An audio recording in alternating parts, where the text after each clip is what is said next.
Сәлеметсіздер ме, құрметті оқушылар және оқытушылар.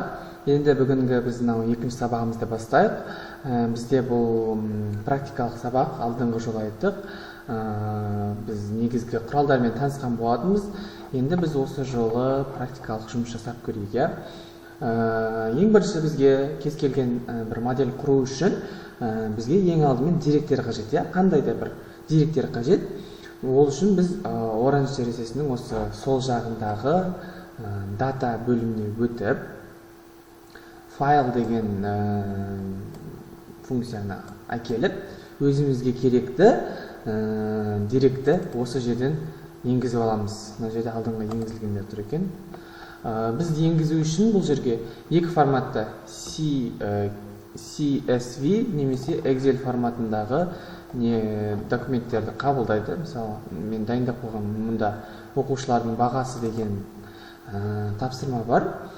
Бұл жердегі негізгі тапсырма оқушылар бұл жерде қазір көреміз не екенін түсінеміз алдағы уақытта.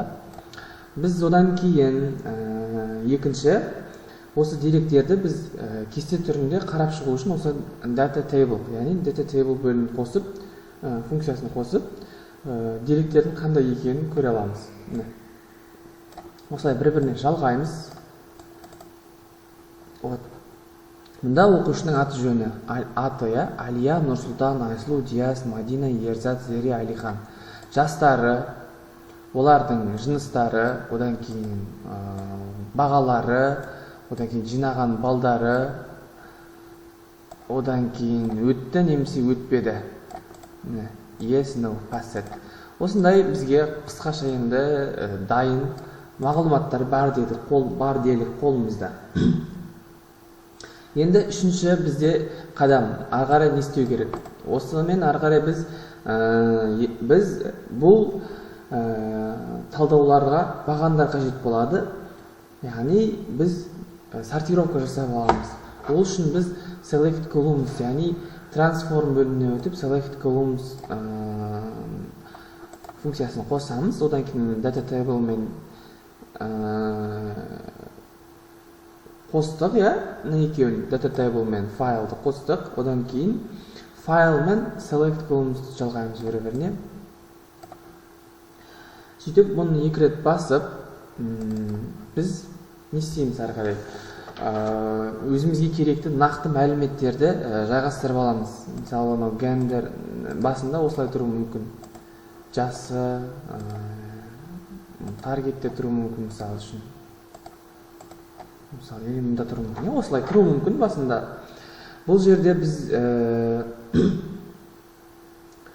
select columns деген не деуіміз мүмкін, бізге бұл жерде үш негізгі қолданылады. Төрт негізгі, ішінде select columns төрт негізгі функциясы бар. Features, ignored және target және matters. Ignored деген бұл бізге қажет жоқ мәліметтерді осында өткізіп тастаймыз. Сол сияқты біз өзімізге керекті нәрселерді осы features бөліміне өткізіп аламыз, немесе target және matters. Бұның әрқайсысының өзінің негізгі атқаратын қызметтері бар. Мысалы, features деген бұл кіріс болатын бағандар. Неге сүйенеміз деген сияқты. Ал target деген бұл болжайды, немесе нәтижеге қарайтын баған. Target деген. Ал matters бұл тек қосымша ақпарат визуализацияны қолдайтын. Қолдану ыңғайлы.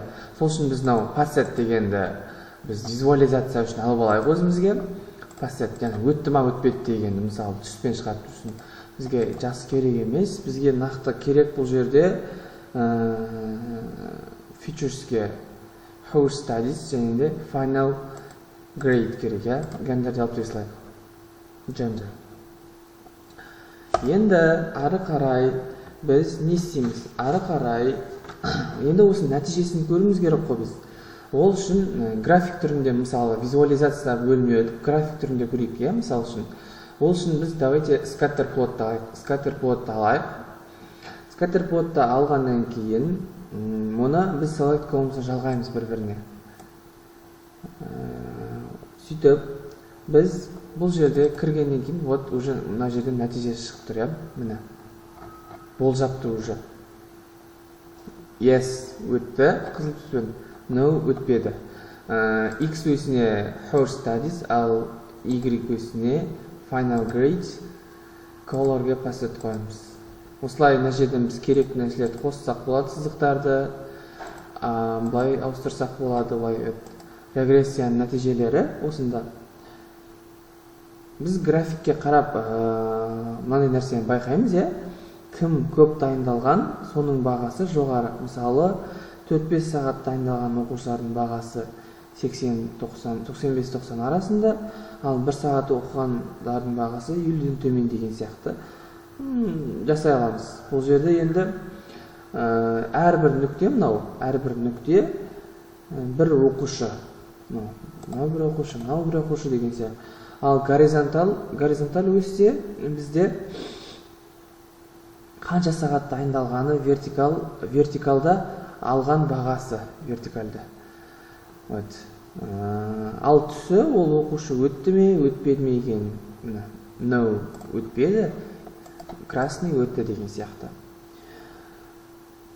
Енді жалпы осы қарапайым модель, енді бұл ең қарапайымдардың қарапайым тапсырмаларының бірі осы тапсырма.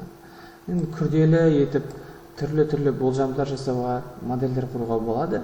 Оларды келесі сабақта көретін боламыз. Сау болыңыздар.